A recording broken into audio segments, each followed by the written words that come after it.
Friends, இன்னைக்கு நம்ம பார்க்க போகிற ரெசிபி என்னன்னு பார்த்தீங்கன்னா வாழைத்தண்டு வடை தான் செய்ய போகிறோம். எல்லாரும் வாழைப்பூவில் செஞ்சுருப்பீங்க, மசாலாவோட செஞ்சுருப்பீங்க. வாழைத்தண்டு போட்டு செஞ்சுருக்கீங்களான்னு தெரியல. ஃபர்ஸ்ட் டைம் நம்ம செய்ய போகிறோம். வாங்க எப்படி செய்யலாம் பார்க்கலாம். ஃப்ரெண்ட்ஸ், இன்னைக்கு நம்ம பார்க்க போகிற ரெசிபி என்னன்னு பார்த்தீங்கன்னா எல்லாரும் நம்ம வடை செய்ய போகிறோம். அதுவும் என்ன வடை பார்த்தீங்கன்னா எல்லாரும் வாழைப்பூவில் தான் வடை செஞ்சுருப்போம். இன்னைக்கு நம்ம செய்ய போகிறது வாழைத்தண்டு இருக்குது. வாழைத்தண்டை நல்லா பொடியாக நறுக்கி மோரில் போட்டு எடுத்து வடிகட்டி வச்சுருக்கேன்.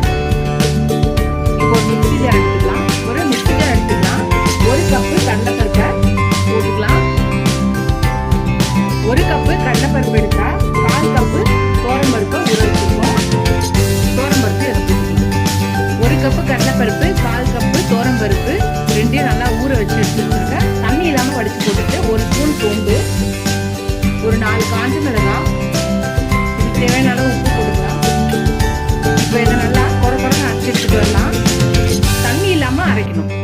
நம்ம குறைன்னு அரைச்சி எடுத்துட்டு வந்தாச்சு. இது ஒரு பவுலில் போட்டுக்கலாம். குறைன்னு அரைக்கணும், தண்ணி ஊற்றாமல் அரைக்கணும். அப்போதான் வடை நல்லா இருக்கும். இப்போ நம்ம பொடியை கட் பண்ணி வச்சுருக்க வாழைத்தண்டை போட்டுக்கலாம்.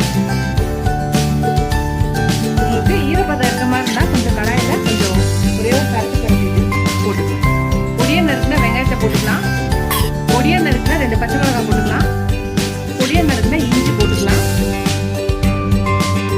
பொடியை நறுக்கின கருவேப்பிலை, கொத்தமல்லியை போட்டுக்கலாம். பூண்டு பல்ல நல்லா நசுக்கி ஒரு 5-6 பல்ல நசுக்கி போட்டால் நல்லா வாசனையாகவும் ஃப்ளேவர் நல்லா கிடைக்கும். இப்போ எல்லாத்தையும் நல்லா ஒன்றா கசிச்சிக்கலாம். எல்லாத்தையும் நல்லா ஒன்றா கசிச்சாச்சு. உங்களுக்கு ஃப்ளேவர் பிடிச்சிருந்தா கரம் மசாலா கூட ஒரு ஸ்பூன் போட்டுக்கலாம். அவ்வளோதான். நம்ம நார்மலாக தட்டுற மாதிரி வடை தட்ட வேண்டியதான். ரொம்ப மெலிசாகவும் இல்லாமல் ரொம்ப ரெடியாக இல்லாமல் மீடியம் சைஸில் தட்டிக்கலாம். அதில் நம்ம தட்டின உருண்டையை வடையாக தட்டி போட்டுக்கலாம்.